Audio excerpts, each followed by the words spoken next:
Olá a todos, sejam bem-vindos à aula de pontos flutuantes. Essa é a aula 4 do curso de Algoritmos de Programação 1. Bom, então essa aula vai cobrir a respeito de números com pontos flutuantes e exercícios. É uma aula bem rápida. O que são os pontos flutuantes? Chamamos de números com pontos flutuantes os números no Python que possuem uma parte fracionária separada da parte inteira. Por exemplo, aqui temos 1.25, 1.35. Quando nós escrevermos 1/4 também vai resultar em ponto flutuante, porque vai ficar 0.25, tá certo? E, enfim, também números negativos com ponto. E nós chamamos também de float, né, que vem do inglês flutuante. Então, uma variável float é a variável que vai armazenar um valor de número com ponto flutuante. Aqui nós temos algum exemplo de atribuição, né, de dois pontos flutuantes. A soma deles resultará também nesse valor aqui. Toda operação com um float e um inteiro resultará em um ponto flutuante, né? Resultará em um float. Essa é uma conversão implícita da linguagem Python. Por exemplo, nós temos aqui esse código, né? Soma inicia como um ponto flutuante, informe 3 números, aqui ele realiza a leitura de 3 números de ponto flutuante. Isso aqui é novo para a gente. Como vai fazer a leitura da entrada? Usa a função input. Lembrando aqui, essa função input, ela vai ler uma linha digitada pelo usuário e transformá-la em um string. Então, isso aqui vai resultar num string, né, numa cadeia de caracteres de texto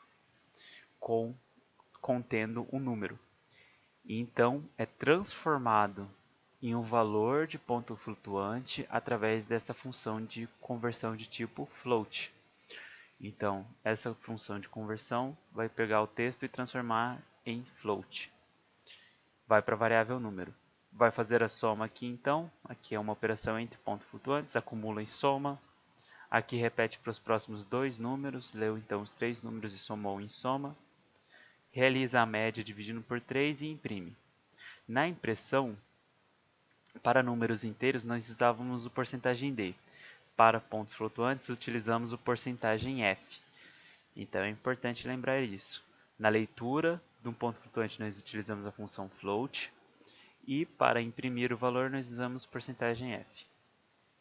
Além do porcentagem %f, também existe o porcentagem %g, que também pode imprimir ponto flutuante.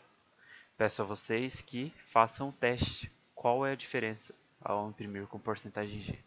Tá bom? No Python 3 temos duas divisões, a divisão real e a divisão inteira.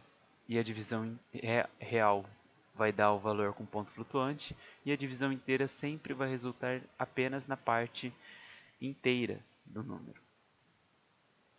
Além disso, é preciso lembrar sempre que no Python será o ponto flutuante separado por o caractere de ponto e não pela vírgula, pois segue o padrão da língua inglesa, onde é utilizado o símbolo de ponto ao invés de vírgula para separar a parte fracionária.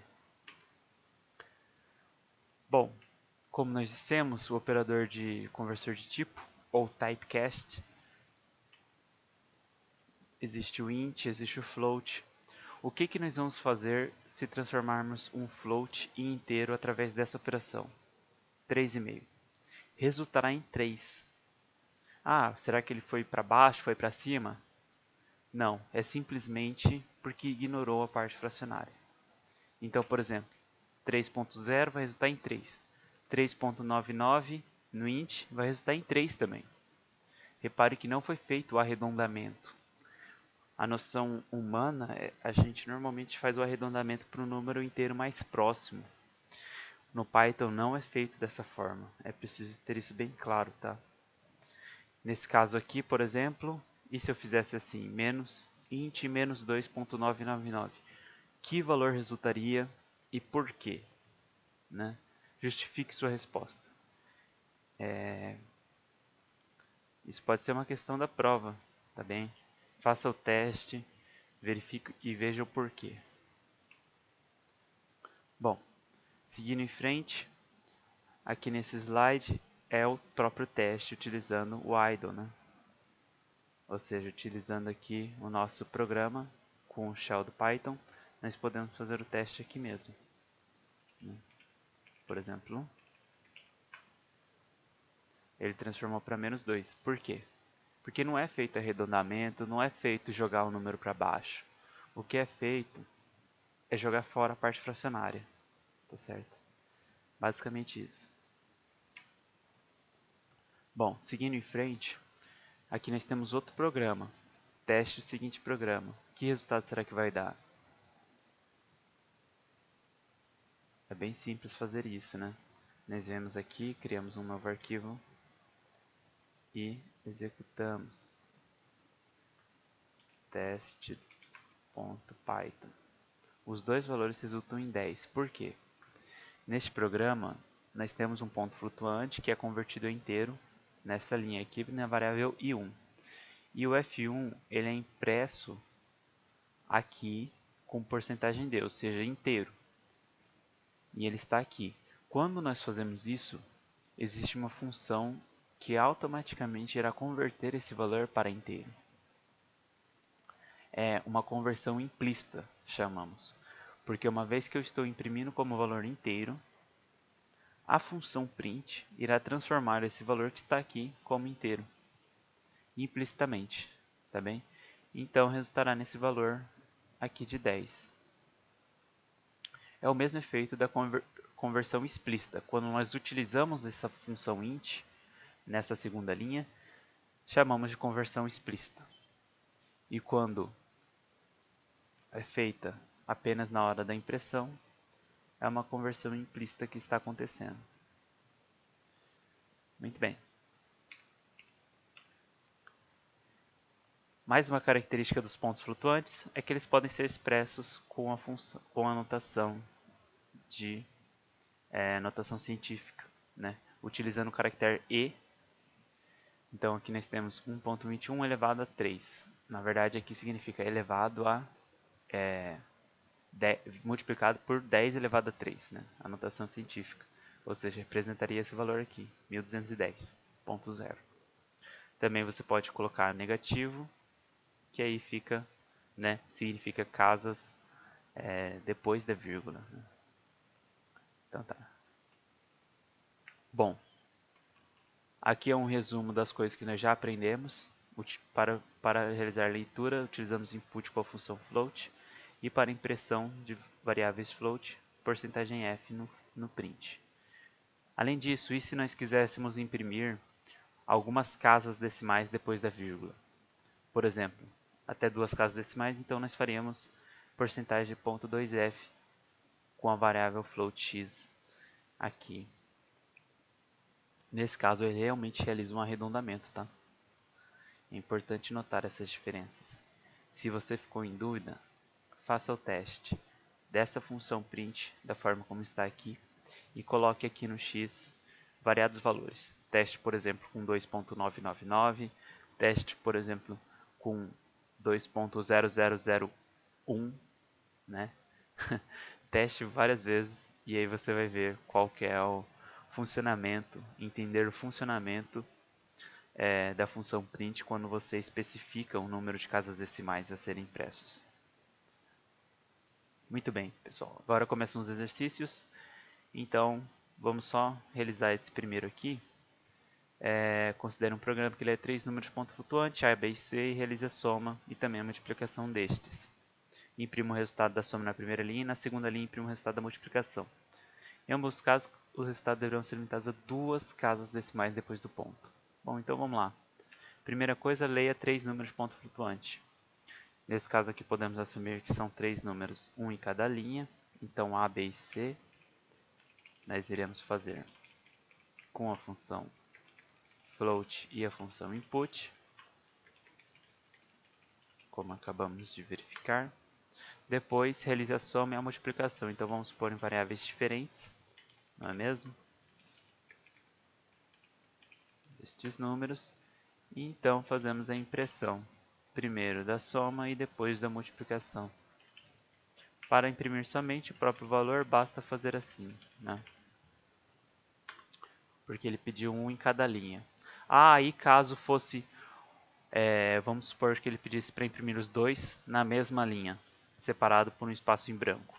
Primeiro soma, depois multiplicação. Então seria algo assim, né?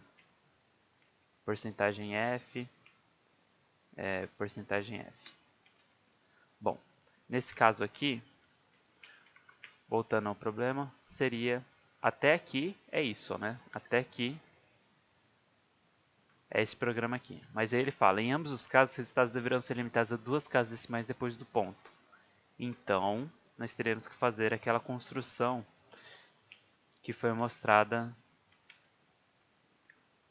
recentemente, com a definição do número depois de casas depois do ponto. Ou seja, porcentagem .2f. Né? Será que está certo assim? O que vocês acham? Esse programa, da forma como está aqui, está absolutamente certo? Vamos fazer o teste. Então, 2,5, 10 e 1.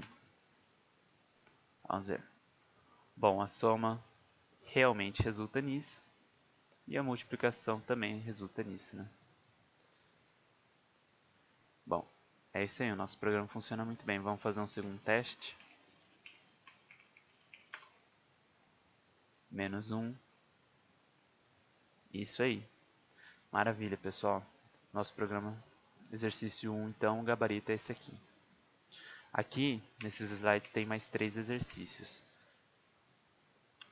Esse aqui também está bem simples, tá certo? Utiliza o if, né? Se não lembra de como fazer o if, olhe nas aulas anteriores. Temos os slides já disponíveis da aula de estruturas condicionais. E depois exercícios 3 e 4. Esses exercícios já são do URI. E para fazê-los, é recomendado você já se inscrever na lista de exercícios que está, ou melhor, na turma da nossa turma no URI, que contém a lista de exercícios 1, parte 1.